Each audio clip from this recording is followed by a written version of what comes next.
I fucking love Rivals of Aether. This game just holds a special place in my heart.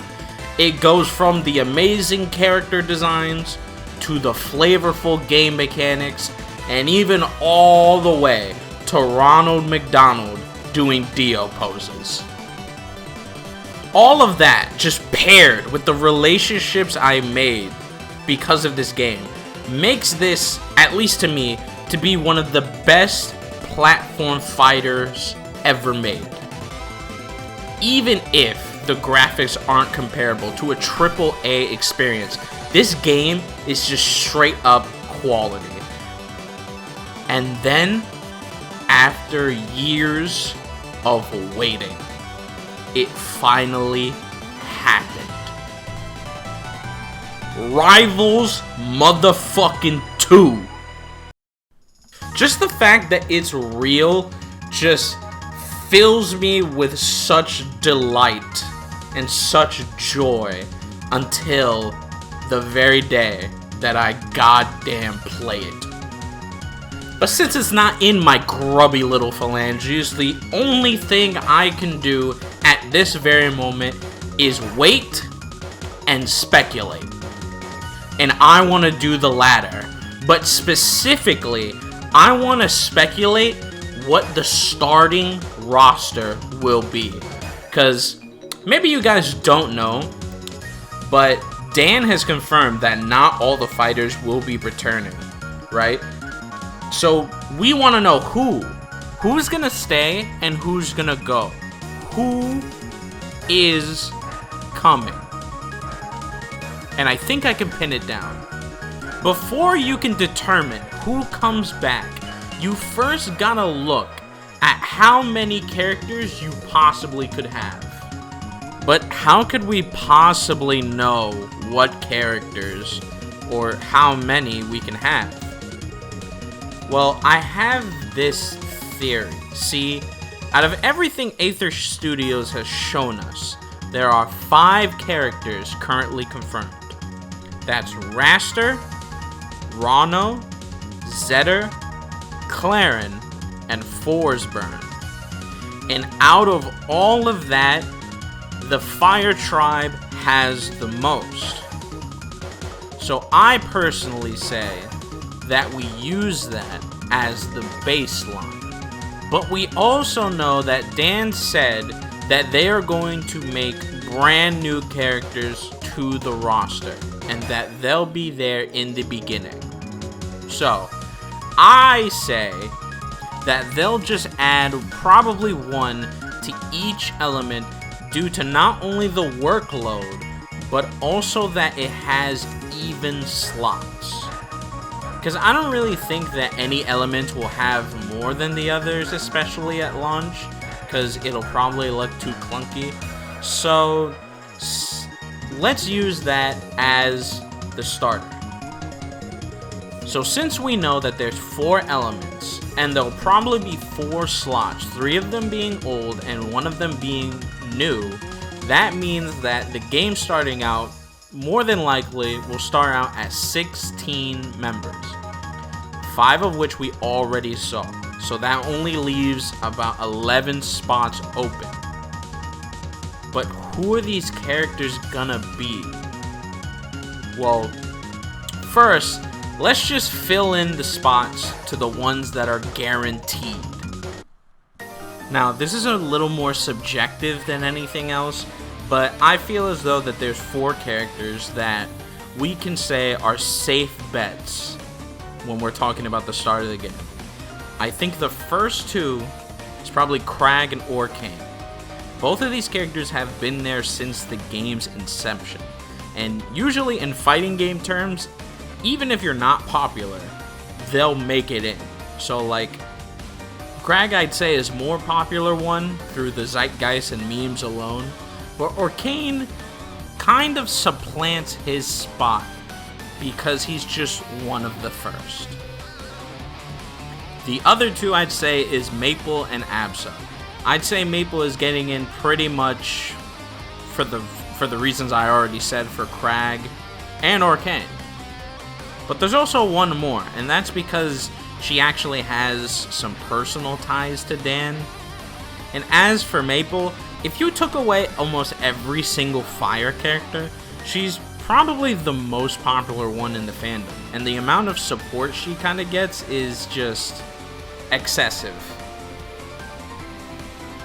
So all in all, if I'm correct, then that's about 9 out of 16, a little over half. But there's one thing that we're forgetting, and that's who the new characters are gonna be.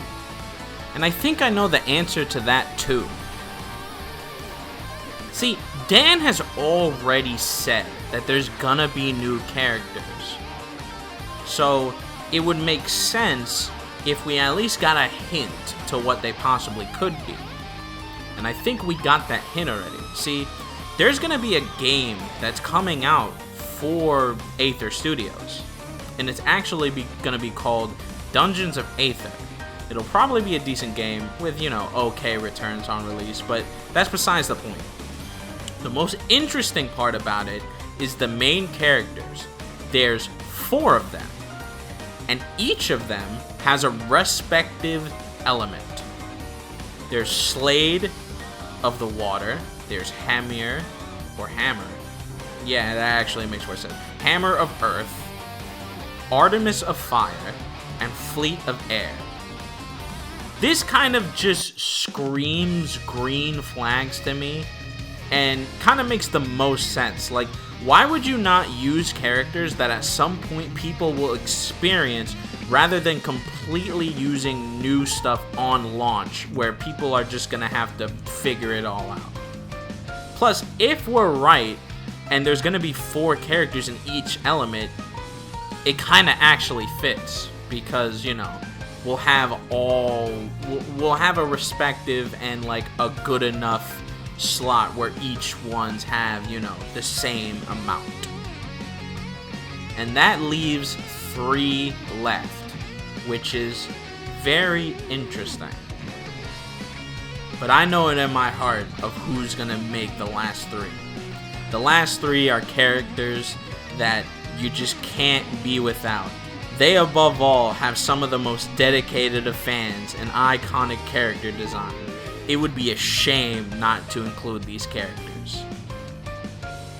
And these characters are Hodan, Palm, and Olympia. See, these characters are actually fresh in people's minds right now, and fans have actually shown a lot of adoration for some of these characters, even rivaling some of the OGs. Like, from the absolute meme-tastic thing that is Hodan, to the Unga of all Bunga that is Olympia, to the best floaty in probably platform fighter history, which is Palm. All of them have gained this sort of beloved nature to them that, if I had to guess, they would definitely be a part of the starting roster. Now, why did I debate you with the things that happened before? Well, these characters are not characters that I don't want in the game. Simply put, one reason or another, I just think they won't make it. Like, there'll definitely be DLC when the time comes, though, but a lot of these characters probably aren't going to make it in. Like, the reason why Malo probably won't make it in is simply because of the same as the rest, the roster size. And all the fire characters, including the new one that's here, are kind of accounted for, especially if you want to do the even 16. Like, if Malo is here, then that means that there's 5 fire characters. That means that there's 5 fire characters. And that's more than anyone. And that's pretty uneven, and I don't think they would do that. And even if that was the case, and you would say that there's 5, there would be 5 for each, which means that, you could essentially just get every single character that you ever wanted. But I don't think so, because they already said that characters are getting cut. So at some point, there has to be some cut characters. So Malo Malo also has a lot of tools and like specific states that are tied to him. So I'm pretty sure the devs would want to focus more on their hard work for things that are like easier, and sort of simple characters to animate, and like leave that shit to DLC if they really wanted to. Sylvanos to me is just too complicated for the base roster. It's like the size and the length of the vine attacks alone would probably be too much of like a headache, especially when there's more simplistic characters in the Earth region that could compete with less time. Which is a shame, because personally he's my favorite. But that's okay, because again, DLC is still a thing. I'm sorry to all you Daedalus fans, but I don't think he's gonna make it in. It's like, for as many small amount of people that play characters like Arcane or Sylvanos, I think there's even less for this character. I think it just has something to do with like his very basic design of just being a polar bear, rather than have like any sort of ascensions to him that would probably elevate his status, mixed in with a very unconventional playstyle, even by rival standards, especially being like tied to a heavy. Like, you would expect ice when you're moving for that to be on a fast character, but it's not for Daedalus. He's actually very big, so it's like you're getting conflicting ideas in here mixed with a character design that is very basic by conventional standards. So like, of course he's not gonna have some support. At the end of the day, if there's anyone that disagrees with the entirety of what I said previously, I can bet hard-earned money that at least most of you know that Daedalus probably has the least likely chance of actually coming back for the starting roster of Rivals 2. So, after all that, we finally know what the roster is gonna be. Or at least to me. Now here's what it's gonna be. So for the Fire Tribe, we have Zetaburn, Claren, Forsburn, and Artemis. For Water, we have Orcane, Rano, Hodan, and Slade. For the Air, we have Raster, Absa, Palm, and Fleet. And for Earth, we have Crag, Maple, Olympia, and Hammer. But these are just my thoughts, my opinions, and just all the things I've gathered in order to go over here. But please, tell me what your roster is going to be. Do you really think that I'm always right? Do you think I'm wrong? Why don't you say that shit in the comment below and like call me a fucking bitch? Why don't you do it? Do it. Do it. Do it! Bitch!